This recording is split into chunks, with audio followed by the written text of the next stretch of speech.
53, Constantinople, the jewel of the Eastern Roman or Byzantine Empire, has just fallen to invaders from the east. The last Roman emperor lies dead after valiantly fighting to defend his city. The great churches of the city have been seized and converted into mosques. One man stands surveying his prize, the Sultan of the Ottomans, Mehmed II.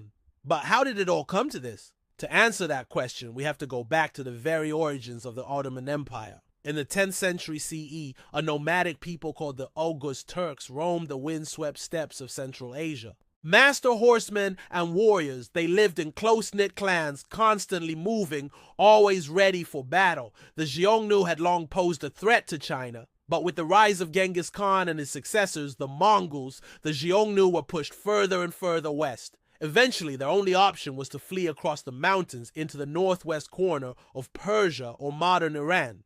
But upon arrival, they discovered that their ancestral home was no longer available. It had already been taken by yet another nomadic people, the Kipchak Turks. With nowhere else to go, the Oghuz Turks turned west and began their long journey toward what is today Turkey. During their travels, they encountered a weakened giant, the once mighty Byzantine Empire. By this time, the eastern half of Rome was nothing more than a shadow of its former self, confined to a single province in Anatolia. The Byzantines were the remnants of the Eastern Roman Empire, the last gasp of classical antiquity, and they were about to encounter a foe that would eventually engulf and destroy them. Along the way, the Oghuz Turks established small semi-independent principalities across northern Anatolia. The largest and arguably most important of these was the Principality of Suud, ruled by a charismatic chieftain named Osman Bey. According to legend, when Osman stood in the middle of his tribe, the earth opened up beneath him and water flowed out, indicating that he was chosen by God to establish an empire that would one day encompass the whole world. He saw a tree growing from his navel whose shadow covered the earth. This was a common theme in Islamic eschatology, but Osman took it as a personal prophecy. Under his leadership, the principality grew rapidly. And in 1299, after defeating a rival Turkish state, Osman declared his principality independent, launching a holy war against the Byzantines. Like other Muslim rulers before him, Osman had claimed that he was on a divine mission to conquer the land of Rum, which the Muslims called Romania, modern-day Anatolia. This was a dangerous claim since it meant war with the Byzantines. However, despite their numerical superiority, the Byzantines were unable to stop the Turkish incursions. Osman died in 1326, but his work was carried on by his son, Orhan. Orhan consolidated his gains and turned the loose confederation of tribes into a real state. He took the title of Sultan, meaning simply one who possesses power, and made his capital at Bursa. He also created a standing army from among the tribesmen. Initially, it was composed of volunteers or mercenaries, but soon conscription was introduced, meaning that able-bodied men were required to serve in the army. There was one problem, however. The Oghuz Turks didn't have enough men to form a large army. They were outnumbered 3-1 by the Christian population of Anatolia, whom they considered infidels. However, Orhan solved this problem in a brilliant manner by founding the world's first standing navy. Naval power was crucial in the Mediterranean, where the Byzantines held sway. With his navy, Orhan could blockade Byzantine ports, preventing reinforcements and supplies from reaching the front. Meanwhile, his army would terrorize the countryside, raiding Byzantine cities and forcing their inhabitants to join the Ottoman ranks. The Christian peasants flocked to the banner of Islam, abandoning their oppressors, the Byzantines, and joining the Oghuz Turks. Before long, the Sultan had raised a massive army of over 50,000 troops, and in 1337, he marched on the Byzantine capital of Adrianople. Despite Byzantine resistance, the Ottomans prevailed, and the following year, Orhan seized the city. He took the title of emperor and moved his court there. He continued his wars against the Byzantines, expanding his realm into Thrace and western Anatolia. Upon Orhan's death in 1362, the Ottoman Sultanate had grown from a tiny principality into a major power, poised on the edge of the Byzantine heartland. As the Byzantines fell apart, the Ottomans grew stronger. In 1364, Murad conquered the city of Edirne near the Bulgarian border. The following year, he campaigned in the Peloponnese, seizing the cities of Athens and Thebes. In 1387, he led his forces into the Balkans to face the Serbs, who were attempting to reclaim their lost territories. The two armies met at the Battle of Kosovo in 1389. The Ottoman army was vastly superior in numbers and firepower, but the Serbs fought bravely. Prince Lazar of Serbia refused to surrender to the Sultan, Murad II, even though he was offered the governorship of the lands he ruled if he did so. Instead, the two armies clashed in battle. Though Prince Lazarus fell in combat, the Serbs inflicted heavy casualties on the Ottomans, including Murad himself, who was killed by a Serbian knight named Miloš Obilić. By the 1400s, the Ottomans had taken the Byzantine Empire's most populous cities and were threatening to take Constantinople itself. All that stood between the Ottomans and total victory was the old fortress city of Edirne. It seemed the Byzantines were on the verge of total collapse. But suddenly, like a bolt out of the blue, the Ottomans were struck down. A brutal and cunning conqueror from Persia, known as Timur or Tamerlane, swept across Anatolia, defeating the Ottoman Sultan Bayezid I at the Battle of Ankara in 1402. Bayezid was captured and died in prison, perhaps from exposure, according to some accounts. In the chaos that followed, Bayezid's sons waged a bloody civil war to carve up the empire. The Ottoman dynasty almost collapsed, and their conquests in the Balkans were rolled back by the Hungarians. It would be years before the Ottomans recovered from the catastrophe. In 1413, the empire was still split between Bayezid's heirs, Murad II and Mehmed. However, the two brothers were able to unite the empire briefly to fight off an invasion by the Kingdom of Hungary. When peace returned, Murad decided to abdicate and retire to a monastery, giving the throne to his son Mehmed while he reclaimed the title of Sultan. As a boy, Mehmed had been a student of Murad, learning not only warfare but also diplomacy, literature, and theology. Fluent in Turkish, Arabic, Persian, and Latin, he was a true polymath. His favorite subject, however, was artillery. Like any military tactician worth his salt, he understood the value of firepower. In fact, he would go down in history as the man who leveled the great city of Constantinople with his massive cannons. But that's getting ahead of things. When he came to power, the Ottoman Empire was far from its former self. Not only were their territorial gains rolled back, but their prestige had taken a serious hit. As Sultan, it was Mehmed's job to restore the empire to its former glory. He began by re-establishing control over Anatolia and consolidating his rule in the Balkans. Soon, he turned his attention towards Constantinople, the holy city of the Byzantines. He wanted to seize it for two reasons. Firstly, it was the seat of the Eastern Roman emperors, and he believed it was his destiny to conquer the lands of Rome. Secondly, he realized the importance of controlling the Bosporus Strait.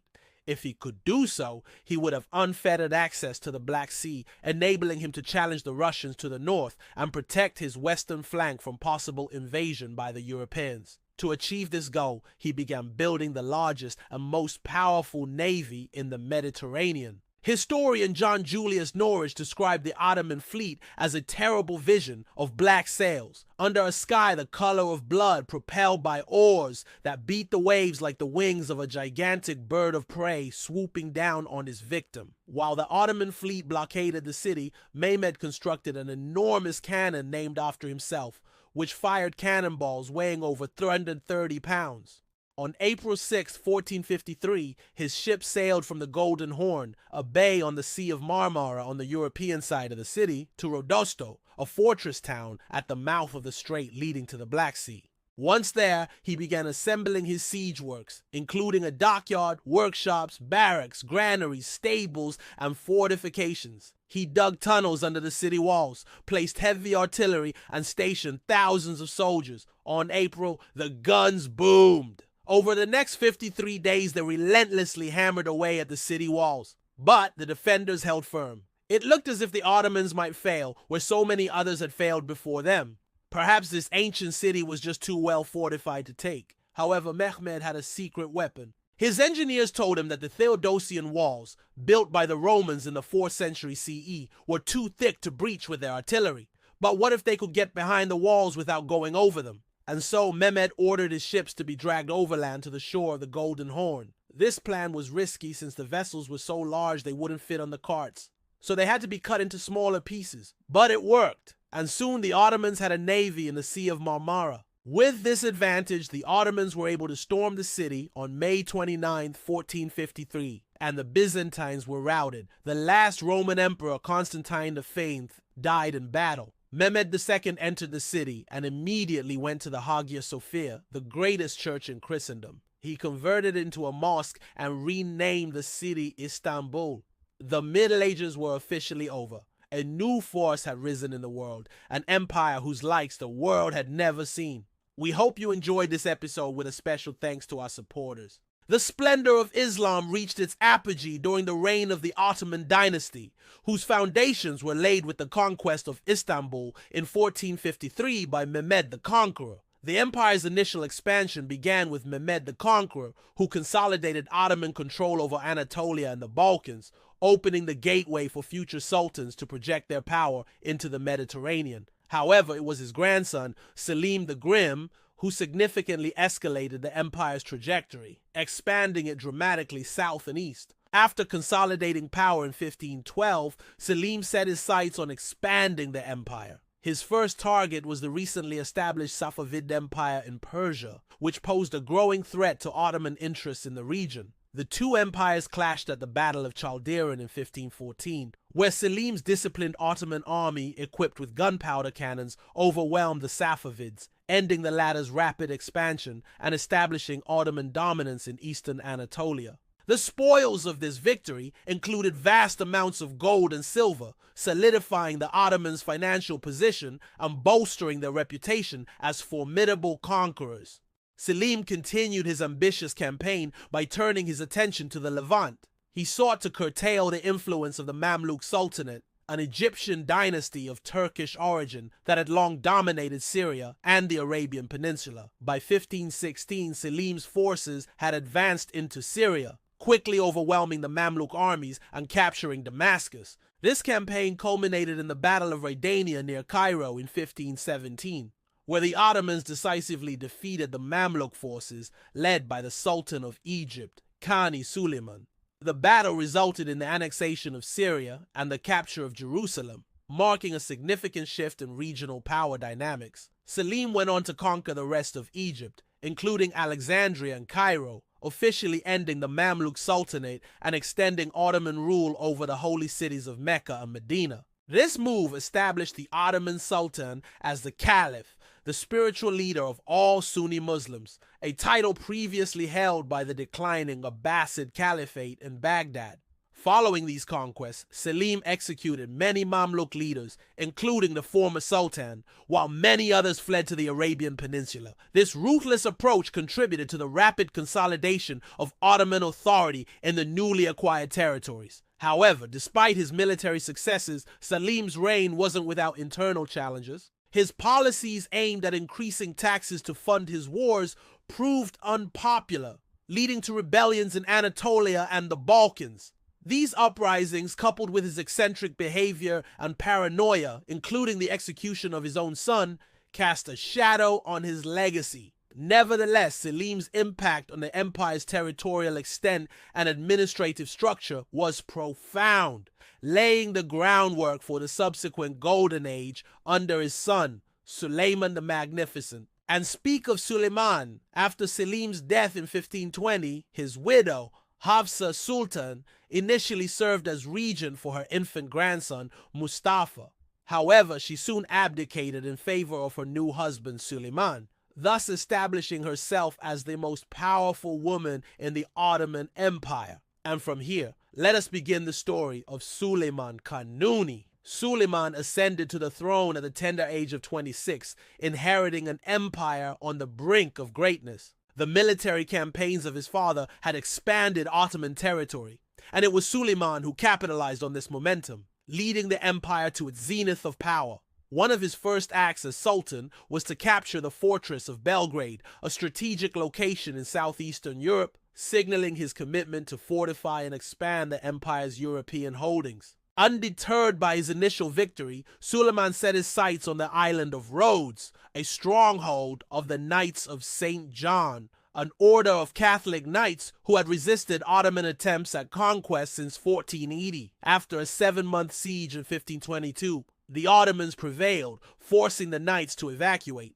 This victory not only bolstered Ottoman prestige, but also eliminated a major obstacle to their naval supremacy in the eastern Mediterranean. Suleiman's most significant military achievement came at the Battle of Mohacs in Hungary in 1526. The invading Ottoman forces, comprising troops from various conquered nations, including Hungary itself, faced off against the numerically superior Hungarian army led by King Louis II. Despite being outnumbered, the Ottomans achieved a decisive victory, largely due to the introduction of Janissary infantry, cavalry shock troops, and well-coordinated artillery bombardments. King Louis drowned during the retreat, effectively ending the Kingdom of Hungary as an independent power. This triumph allowed Suleiman to install his brother, Ahmad, as the new ruler of Hungary, expanding Ottoman influence deep into Central Europe. Following his victory at Mohacs, Suleiman turned his attention towards Vienna, laying siege to the city in 1529. The objective was to extend Ottoman rule into the very heart of Europe. While the Ottomans bombarded the city, only managing to breach one of its walls, the defenders successfully repelled the attack, forcing the Ottomans to withdraw. This marked the furthest extent of Ottoman expansion into Europe. Despite failing to capture Vienna, the mere threat posed by the Ottomans sent shockwaves across the continent, solidifying their reputation as formidable conquerors.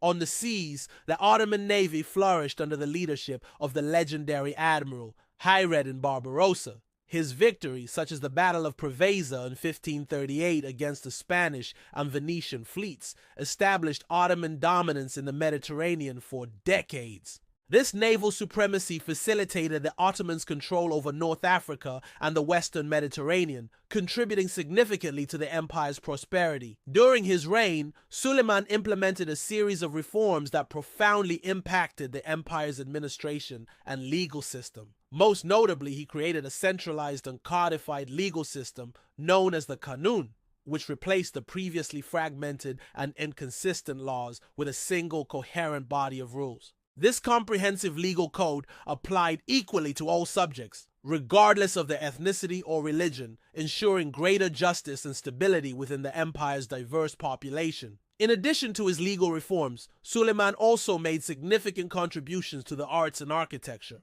His chief architect Mimar Sinan designed numerous mosques, palaces, and other structures that epitomized Ottoman aesthetics. Among his masterpieces, the Süleymaniye Mosque in Istanbul stands as a testament to the grandeur of the era, symbolizing both imperial power and divine beauty. The mosque's massive dome and soaring minarets exemplify the technical brilliance of Ottoman engineering and design, leaving an enduring legacy on Islamic architecture. It is important to note that while Suleiman's reign is often celebrated, it wasn't without its complexities. The sprawling imperial harem, a collection of wives, concubines, and servants, became increasingly influential, particularly after Suleiman's wife, Hürrem Sultan, rose to prominence. She wielded significant power, influencing court politics and even shaping succession. Her controversial actions, including orchestrating the execution of perceived rivals, contributed to a culture of intrigue and potential instability within the imperial court. Nevertheless, Suleiman's multifaceted legacy continues to captivate historians and admirers alike. His contributions to law, art, architecture, and military conquest solidified his place as one of the greatest rulers in history. The era of Suleiman the Magnificent remains a pivotal chapter in the story of the Ottoman Empire, a golden age that epitomized the zenith of Ottoman power, cultural achievement, and territorial expanse. So there we have it, a glimpse into the extraordinary life and times of Suleiman the Magnificent. Why did the great Ottoman Empire fall? Was it the luxury of its sultans? Was it the prowess of its military? Was it the vastness of its land? Or was it something else entirely? It's me. Welcome to my channel. And today we're going to talk about the end of the Ottoman Empire. You may think the greatest empires never fall. They just fade away slowly over time. But in the case of the Ottoman Empire, this is exactly what happened. When Selim the Grim died in 1566, the empire he'd spent his life building started to slip into a long, slow decline. It wasn't sudden, it wasn't dramatic, but it was inevitable. Suleiman was a great ruler, a warrior sultan, and a law-making sultan. He reformed courts, restructured armies, standardized weights and measures, and made Istanbul the cultural capital of the Islamic world. But where did he go wrong? Well, firstly, when Suleiman died, he left no clear heir. His successor, his son, Selim II, had been declared insane and unfit to rule. So the throne went instead to Selim's younger brother, Bayezid, who was popular among the masses but lacked his brother's competence and charisma. The Ottoman system of inheritance had worked well when there was one obvious successor. But now that the senior member of the royal family was deemed unfit, and the second most powerful man in the empire was busy seizing Constantinople from the Venetians, the rules of succession needed to shift. From that point on, the empire would pass to the oldest member of the royal family, regardless of ability or temperament. And this would often leave the throne in the hands of a weak or inexperienced sultan. Secondly, the central government grew larger and more corrupt, with rival factions vying for influence over the sultan and legislation becoming increasingly influenced by bribes rather than reason. Meanwhile, the mighty Janissaries, who had been the engine of Ottoman conquest for so many years, became a conservative political force resistant to any change, especially when it came to the army. The elite infantry corps, whose loyalty lay with the sultan, not the state, became notorious for the habit of overthrowing sultans who they saw as too ambitious or too threatening. In fact, they would do this again and again, even if it meant replacing their master with a weak, pliable puppet. Thirdly, the Ottoman economy suffered badly during this period. A massive influx of silver from the New World caused inflation to skyrocket. By 1600, prices were 3 times higher than they'd been in 1500. While the empire was already rich, it was getting steadily poorer relative to the rest of the world. Furthermore, as European powers grew richer, they began bypassing Ottoman lands by sea, taking their wealth with them.